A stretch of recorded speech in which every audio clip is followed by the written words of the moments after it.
Anh tên là gì? Tôi tên là Tao.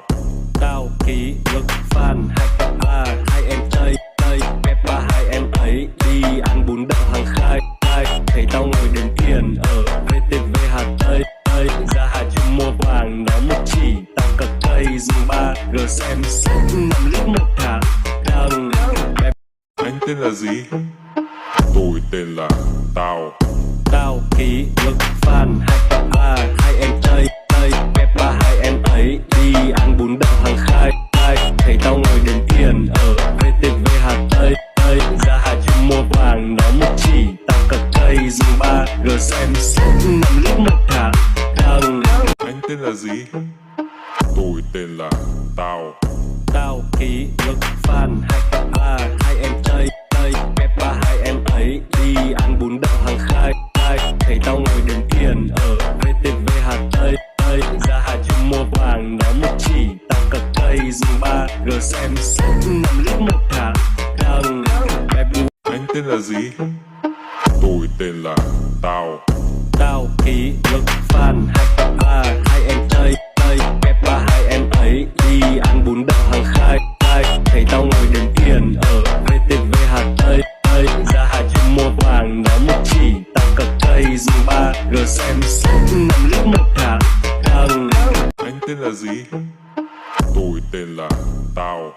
Tao ký ức fan 2K3 hai em chơi Peppa hai em ấy đi ăn bún đậu hàng khai thấy tao ngồi đến tiền ở VTV Hà Tây ra Hà Trung mua vàng nó một chỉ tao cật cây dùng 3G xem sách 5 lít một tháng. Anh tên là gì? Tôi tên là Tao. Tao ký ức fan 2K3 hai em chơi Peppa hai em ấy đi ăn bún đậu hàng khai thấy tao ngồi đến tiền ở VTV Hà Tây ra Hà Trung mua vàng nó một chỉ tao cật cây dùng 3G xem sách 5 lít một tháng đằng. Bamboo Airways Flight là máy bay khi tao trẻ măng. Anh tên là gì? Tôi tên là Tao.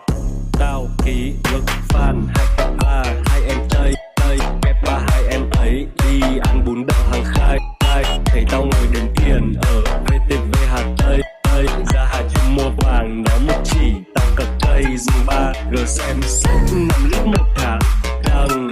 Bamboo Airways Flight là máy bay khi tao trẻ măng. Anh tên là gì? Tôi tên là Tao.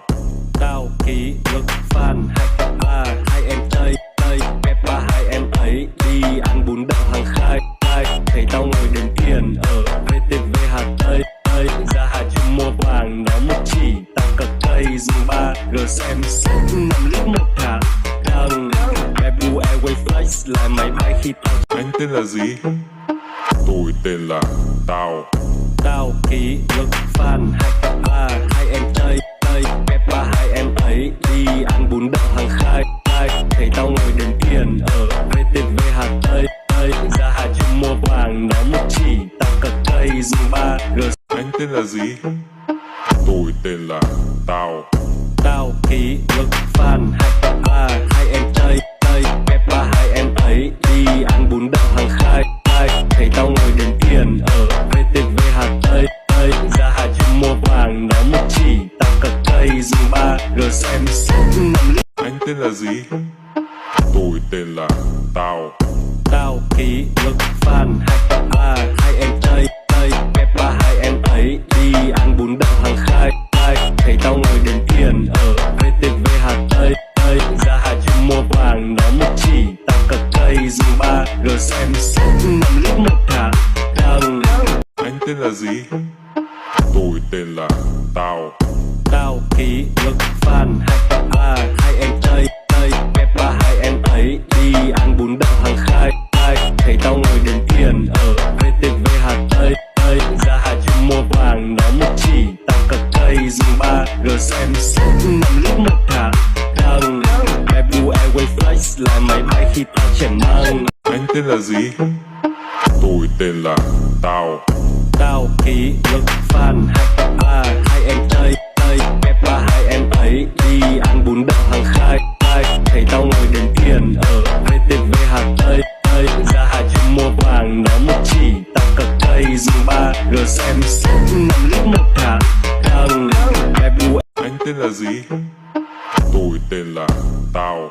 Tao ký lực fan 2K3 hai em chơi kẹp ba hai em ấy đi ăn bún đậu hàng khai thấy tao ngồi đền tiền ở VTV Hà Tây ra Hà Trung mua vàng nó một chỉ tao cật cây dùng 3G xem xét 5 lít một thả thằng.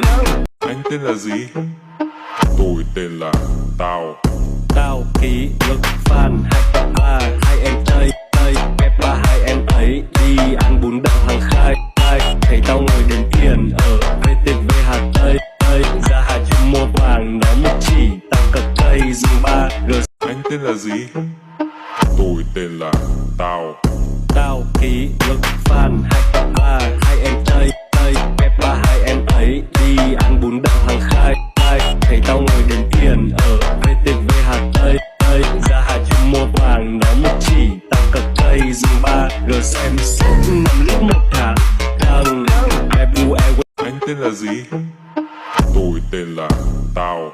Tao ký lực fan 2K3 hai em chơi kẹp ba hai em ấy đi ăn bún đậu hàng khai thấy tao ngồi đền tiền ở VTV Hà Tây ra Hà Trung mua vàng nó một chỉ tao cật cây dùng 3G xem xét 5 lít một thả.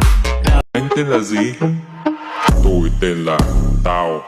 Tao ký lực fan 2K3 hai em chơi kẹp ba hai em ấy đi ăn bún đậu hàng khai thấy tao ngồi đền tiền ở VTV Hà Tây ra Hà Trung mua vàng nó một chỉ tao cật cây dùng 3G xem xét 5 lít một thả thằng. Anh tên là gì? Tôi tên là Tao. Tao ký lực fan 2K3 hai em chơi kẹp ba hai em ấy đi ăn bún đậu hàng khai thấy tao ngồi đền tiền ở VTV Hà Tây ra Hà Trung mua vàng nó một chỉ tao cật cây dùng 3G xem xét 5 lít một thả thằng. Anh tên là gì?